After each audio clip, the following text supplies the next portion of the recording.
Sanal dünyada bir gezintiye çıkacağız sevgili dinleyiciler. İnternet pazarlama danışmanı ve Kültür Üniversitesi öğretim görevlisi Aytaç Mesci bu haftada bizimle birlikte. Hoş geldiniz, merhaba. Sağ olun, efendim. Merhabalar. Ve bizi konuğumuzla buluşturuyor bugün Sayın Mesci, Gabriela Olaro. Merhaba efendim, hoş Merhabalar, geldiniz. Hoş bulduk. Mutfaktakicaddi.com. Bu bir blog. Evet, sitesi, sizin internet günlüğü, sizin hayata geçirdiğiniz sanal dünyada da yemek herhalde konumuz. Tabii ki sanal dünyada yemek. Şimdi son zamanlarda benim geçen sohbetlerde de gördük. Böyle bayanlar biraz daha sorumluluğumu ele aldılar internette. Daha kaliteli içerikler yaratabiliyorlar. Vakitleri bol demeyeyim ama vakti daha değerli kullanıyorlar. Ben öyle hissediyorum. Şimdi böyle olunca Gabriela da bu konuda özellikle yemek kısmındaki kendisi mesela öncelikle yapamıyor. Birazdan anlatacak ama yaratım fikirleriyle çok enteresan geldi bana proje. Ben önce Gabriela'nın kendisinden başlamak istiyorum. Bir kendisini bize tanıtsın. Ondan sonra hani sohbetimize devam edelim. Tabii. Tabii şu anda halen doktora eğitimim devam ediyor. Yeditepe Üniversitesi'nde medya alanında doktora yapıyorum. Ve bir otelde, hani isim vermeyelim ama bir otelde satış pazarlama yetkilisi olarak tam zamanlı çalışıyorum. Kalan vaktimi de blog yazarlığı üzerine yoğunlaştırmak istedim. Çünkü sonrasında hobimden para kazanıp kendi işimi, mesleğimi kurmak istiyorum ben aslında baktığınız zaman. Mutfaktaki Cadı da bu şekilde doğdu.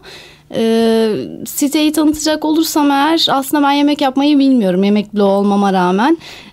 Bu vesileyle öğreniyorsunuz herhalde. Evet, bu vesileyle öğrenmeye başladım ve amacım zaten bunu yaparken yemek yapmasını bilmeyen diğer bayanlara da yardımcı olmak. Peki enteresan olur mu şimdi? Nasıl bu bloğa başladınız? Birden aklınıza mı geldi ya da ne oldu da? Yok, birden aklıma gelmedi ama sürekli hani çevremdeki arkadaşlarım artık vakti geldi, sen de bir mutfağa girsen, sen de yemek yapmasını öğrensen olmaz mı diye sormaya başladılar. Annemin baskısı çok fazlaydı zaten bu konuda.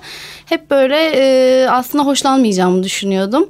Fakat bir tanıtım yemeğine gitmiştim ve orada hep birlikte yemek pişirmiştik bir mekanda ve çok hoşuma gitmişti bu benim. Neden yapmayayım? En azından hani böyle bir konsept oluşturup hem yemek yapmasını öğrenebilirim hem de blog üzerinden bunu diğer insanlarla da paylaşabilirim diye düşündüm. Çünkü baktığınız zaman yemek kitapları olsun, yemek programları olsun, yemek blogları olsun, genelde bunu hazırlayanlar zaten bu konuda çok iyiler ya da işte yemek yapmasını bilen insanlar ve bilgilerini paylaşıyorlar ama ben biraz sakarım. Hani malzemeleri de çok tanımıyorum. Öğrenmeye çalışıyorum. Sadece yemeğin yemek kısmıyla çok iyiydim ondan önce. Bu şekilde fikir ortaya çıktı. Şimdi o zaman bu sakarım deyince ben biraz şaşırdım. Bu mutfaktaki cadıyla bu sakarlığın bir ilişkisi var mı? Yani hani cadılığın altına sığınıp işte tatlı cadı modunda sakarım ama şirinim mesajını vermeye çalışarak oradan ortaya çıktı diyebilirim. Sakarlığı tolere ediyorsunuz böylece. Evet. Pekala. Şimdi sitenin içeriklerini oluştururken biraz onun ayrıntılarına gelelim. Nasıl yapıyorsunuz bu içerikleri yazarken? Öncelikle neler yapıyorsunuz? Adımlar neler? Ya aslında çok fazla vakit ayırdığımı söyleyebilirim bunu hazırlamak için. Çünkü öncelikle mekanlarla iletişime geçip kendimi tanıtmam gerekiyor. İnternet sitemi tanıtmam gerekiyor. Onlarla da siz mi ilişkiye geçiyorsunuz? Kendim ilişkiye geçiyorum onlarla da ve sitemi tanıttıktan sonra konseptimi anlatıp onlardan tabii ki de randevu almam gerekiyor. Bu konuda da sıkıntı yaşıyorum. Çünkü mekanların en dolu olduğu saatler akşam saatleri ama benim de boş olduğum saat akşam saatleri. Ben hafta sonları çalışıyorum, onlar da yoğun oluyor. O konuda biraz sıkıntı yaşıyorum ama çok yardımcı oluyorlar. Ve mutfaklarına girip oradaki şefleriyle birlikte menülerinde yer alan bir yemeği pişiriyoruz ve fotoğraflıyoruz aynı zamanda. Fotoğraflarla ve yemek tarifiyle de o mekanın menüsünde hepinizin belki de yediği bir yemeği öğrenme imkanına kavuşuyorsunuz. Peki sizin yaptığınız yemekleri sonra kendiniz tadıyor musunuz yoksa önce müşteriye mi gidiyor? Kendim tadıyorum. Herhalde denemek isteyen müşteri çıkar mı bilemiyorum ama gayet de güzel oluyor ama onu söyleyebilirim. Ama zaten şefin yardımıyla tabii de birlikte yapıyoruz. İkimiz yapıyoruz. Onlar öğretiyorlar. Peki sitede o yazdığınız yazılara yorumlar nasıl? Yani çok fazla soru geliyor mu? Tarif mesela soruyorlar mı sizden? Yorumlar güzel. İnsanların hoşuna gidiyor. Çünkü samimi bir noktası da var. Mesela tarifi alırken bazen eksik alabiliyorum. Orada da işte parantez açıp ya bunun ben ölçüsünü almayı unuttum. Siz işte kafanıza göre takılın deneyerek şey yapabilirsiniz. Bana gelip de sormayın diyorum. Hoşlarına gidiyor insanın bu tabii. İlgi de güzel siteye. Bu paylaşımınızı fotoğraflarla mı, videoyla, nasıl görsel aktarıyorsunuz? Asıl benim amacım videoyla paylaşmaktı. Ancak hani biraz zor, daha fazla emek harcamam gerekecek. O ileri aşamalarında belki ortaya çıkabilecek. Şu anda fotoğraflarla. Şu anda tabii o videoyu çekebilmek için hem çekim için profesyonel bir ekip lazım. Evet, hem de onların internette tutmak için açıkçası yere ihtiyaç var biraz. Yani o sürekli çalışacak. O biraz maliyetli oluyor. Bunun için gerçekten bir sponsor gerekiyor. Evet, sponsorluk. Peki sponsor madem dedik, çalıştığınız sponsorlar var mı? Burada tahmin ediyorum bazı markalarla çalışıyorsunuzdur diye düşünüyorum. Sponsor organizasyon anlamında tabii ben çeşitli etkinlikler de yapıyorum web sitesinin üzerinden. Dünya Kadınlar Günü için bir etkinliğimiz olmuştu. Orada 12 sponsorumuz vardı. Bunların en önemlisi hani en anlamlı desteği veren ya da sürekli yanımızda olan markalardan bir tanesi Penti'ydi, bayan çorapları. Şu anda düzenli olarak çalıştığımız Mayadrom Sport Center var. Kendileri de bu kadar yemek yiyorsun gel biz seni zayıflatalım diyerek spor sponsorum şu anda.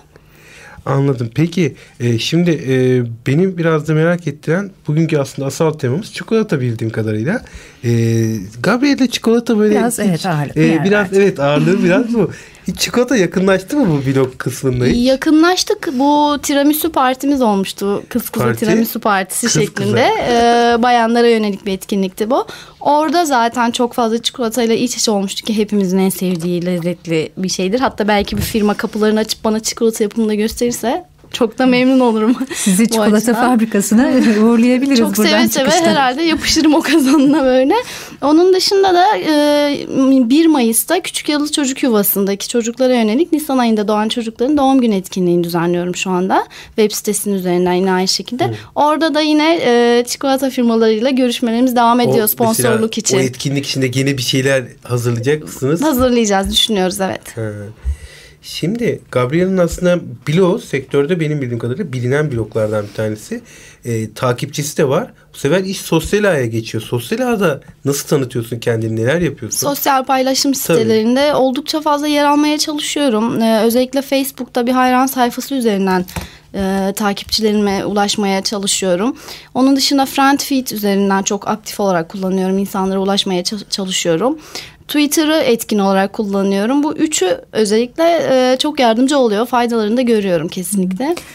Kız kıza partiden söz etmiştiniz demin, tiramisu partisi. Blogunuzu takip edenler ağırlıklı bayanlar mı, erkekler de var mı? Her ikisi de var. Çünkü şöyle bir şey var. Mekan tanıtımında olduğundan dolayı insanlar merak ediyorlar. Fotoğraflı olması zaten diğer merak uyandıran bir unsur. Ama bayanlar ağırlıklı diyebiliriz evet.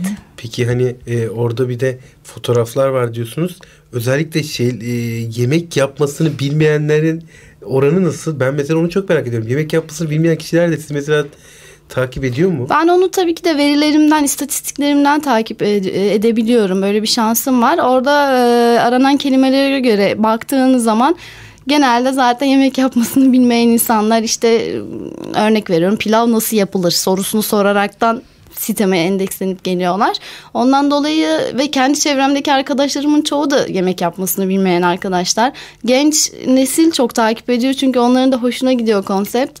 Onların da pek bildiklerini zannetmiyorum. Özellikle biz genç nesil çok mutfakla iç içe değiliz ne yazık ki. O yüzden takip ediliyor. Peki sizden tarif alıp yapıp da memnun kalanlardan bir yorumlar var mı hiç? O şekilde yorumlar aldım. Anladım. Peki yani. Şimdi bir de kişiler artık hani kişisel web sayfalarını özellikle ben şu son dönemde böyle tasarım olsun, yemek tarifi olsun çokça görmeye başlıyorum. Şimdi herkes özellikle biraz vakti olanlar, biraz da buradan gelir elde etmeyi hedefleyenler bu çalışmalar üstünde çok yoğun gidiyorlar ama sende biraz daha farklılık var. Sen fikir olarak bir şeyler yaratmışsın. Bunu bana biraz yani herhangi bir şekilde bloğa başlayanlar neler yapması lazım? Bu fikri bir açıyor olman lazım ki bir önerilerini aslında düşünüyorum. Yani aslında tek önerebileceğim şey şu olabilir. Birincisi direkt bir kâra yönelik blog yapılmaz. Tam tersi önce hobi olarak başlasınlar. Sonrası zaten gelir. İstiyorlarsa gerçekten çünkü emek harcamaları gerekecektir. Eğer baktılar hoşlarına gidiyor, içerikleri özgün ve gerçekten emek harcamayı seviyorlar. Zaten hem firmalar onları fark edecektir hem de kendileri de ileriye yönelik bir kazanç elde edebileceklerdir. Mutfaktakicadi.com Evet. Belki son olarak tekrar duyurabiliriz. Evet. Son sizin söylemek istediğiniz bir şey var mı Sayın Mesci? Tabii yani son dönemde artık bu kişisel blogların biraz bütçesi olarak geri dönüşleri, talepleri de arttırıyor insanların.